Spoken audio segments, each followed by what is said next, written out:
धन्यवाद अध्यक्ष महोदय, आपने मुझे बोलने का मौका दिया। मैं जादवपुर लोकसभा क्षेत्र से पहली बार चुनकर इस सदन में आई हूं और मैं धन्यवाद देना चाहती हूं मेरी लीडर ममता बनर्जी और अभिषेक बनर्जी का और जादवपुर लोकसभा क्षेत्र के सारे वोटरों का जिन्होंने मुझे भारी बहुमत से जिताया और इस सदन में भेज के बीजेपी को एक पैगाम दिया कि पश्चिम बंगाल में माननीय सदन में इन नेताओं को धन्यवाद नहीं होता। आप और ये संदेश सर ये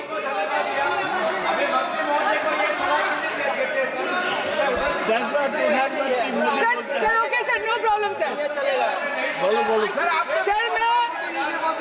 सर मैं धन्यवाद देना चाहती हूँ जादवपुर लोकसभा क्षेत्र के लोगों का जिन्होंने मुझे भारी बहुमत से यहाँ पे जिता के भेजा और ये पैगाम दिया कि पश्चिम बंगाल में नफरत की रणनीति और धोखेबाजी की राजनीति नहीं चलेगी। अध्यक्ष महोदय, मैं उम्मीद करूंगी कि आज आप मुझे पूरा बोलने का मौका दें, क्योंकि हाल ही में हुए नीति आयोग की जो मीटिंग हुई थी वहां पे हमारी माननीय मुख्यमंत्री, जो देश की एकमात्र महिला मुख्यमंत्री भी है, उनका माइक बीच राह में ऑफ कर दिया गया था। वो बंगाल के अरे अभी तो शुरुआत है, ये तो ट्रेलर है, पिक्चर बाकी है। अध्यक्ष महोदय, मैं आपसे ये बोलना चाहती हूँ कि वो बंगाल के हक के लिए यहाँ पे सवाल उठाने आई थी, वो बंगाल के लोगों की बात रखने यहाँ पे आई थी, लेकिन उनका माइक ऑफ कर दिया गया। आपके माध्यम से मैं इस सदन में उपस्थित वहाँ जो बैठे हैं माननीय सदस्य, कोई भी घटना को सर एक लाइन आपका डिलीट करेंगे सर, एक लाइन सर मैं यही बताना चाहती हूँ कि बंगाल के लोगों का आगे जाके बंगाल के लोग आपके पार्टी की माइक ऑफ कर देंगे। बस एक चुनाव बाकी है, आप देख लीजिएगा। Sir, all India Trinamool Congress इस सदन और इस देश का थर्ड लार्जेस्ट ऑपोजिशन पार्टी है और हम आपसे धन्यवाद हम आपको देते हैं कि आपने हमको रेलवे, स्वास्थ्य, शिक्षा और आज ये पशुपालन जैसे महत्वपूर्ण विषय पे चर्चा करने का मौका दिया। लेकिन तृणमूल कांग्रेस आगे जाके देश के हर महत्वपूर्ण मुद्दे पे बात करेगा, चाहे वो चीन का अनैतिक रूप से इस देश में प्रवेश हो या वो 700 से ऊपर आंदोलन जीवी किसानों की। माननीय सदस्य, आप पहली बार बोल रही हैं, मैं आपको हस्तक्षेप नहीं करना चाहता, लेकिन जिस अनुदानों की मांगों पर चर्चा सर अभी आ रहे सर नीट के घोटाले से लेके जीएसटी के बोझ तक, एयरपोर्ट की छत टूट जाने से लेके रेल पटरी से छूट जाने तक तृणमूल कांग्रेस के सदस्य, हर सांसद देश के हर गंभीर मुद्दे पर चर्चा करेंगे। बस यही आपको बोलना था। Respected sir, Mahamati Manush is the Magna Carta of the governance of West Bengal and our party, and I feel truly honored that today I've been given the opportunity to talk on a ministry which is intrinsic to the Mahamati Manush of the country.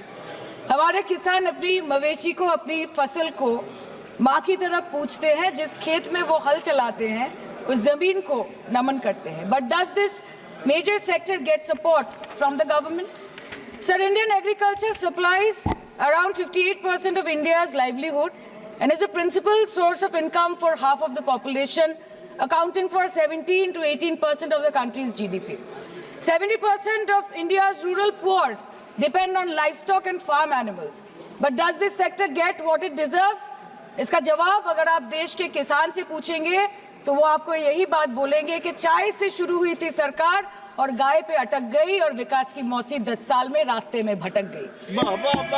Sir, exorbitantly high cost of cattle and poultry feed under the mismanagement of this sector by the current government and wholesale fodder inflation hovering between 25% to 28.6% in the last 2 to 3 years, it is a 9-year high. Sir, किसान खुद क्या खाएंगे? अपने परिवार के लोगों का खिलाएंगे? अपनी गाय, भैंस, भेड़, बकरी को क्या खिलाएंगे? सर, ऐसे ही वारदात होते हैं जहां गरीबी से जूझता हुआ एक किसान उसको अपनी गाय, भेड़, बकरी को बेचने में मजबूर करते हैं और अंत में जाके वो अपनी खुद की जान ले लेते हैं। सर, पिछले 10 सालों में 1,12,000 किसानों ने इस देश में आत्महत्या की। एनसीआरबी की एक रिपोर्ट के अनुसार 10 साल में हर दिन इस देश में एवरेज में 30 किसान हर दिन अपनी जान ले लेते हैं।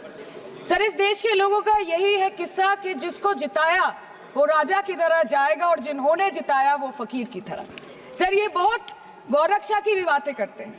देश के लोगों को ये पता होना चाहिए that there is a fodder crisis in India, and the union minister has himself stated in a written reply in Rajya Sabha that yes, the country is deficit in fodder, and 74,016 cows had died in Hingonia Gaushala in Jaipur during the previous BJP government in Rajasthan. तो sir, पहले खाना ही नहीं मिला, fodder crisis, फिर मिल भी जाए तो इतना महंगा कि किसान खरीद ही नहीं पा रहा है, फॉडर इन्फ्लेशन, और सर खाना मिल भी जाए तो पशुओं की बीमारी। उससे मुकाबला करने के लिए इस सरकार ने क्या किया? The Parliamentary Standing Committee on Agriculture, Animal Husbandry and Food Processing presented its report which stated that 32.7 lakh cattle were infected by the viral lumpy skin disease across several states, and a whopping 2.4 lakh cattle died within months. ये बोलते हैं कि गाय हमारी माता है, पर माँ की रक्षा करना इन्हें नहीं आता है। अध्यक्ष महोदय, हम सब जानते हैं कि इस मिनिस्ट्री के अंतर्गत डेयरी भी आता है, और भारत इस पूरी दुनिया में दूध के उत्पादन में नंबर 1 है, contributing to almost 24.46% of global milk production. But since the government has not been able to bridge the gap between demand and supply, it has successfully turned the country from being the largest producer of milk to an importer of milk.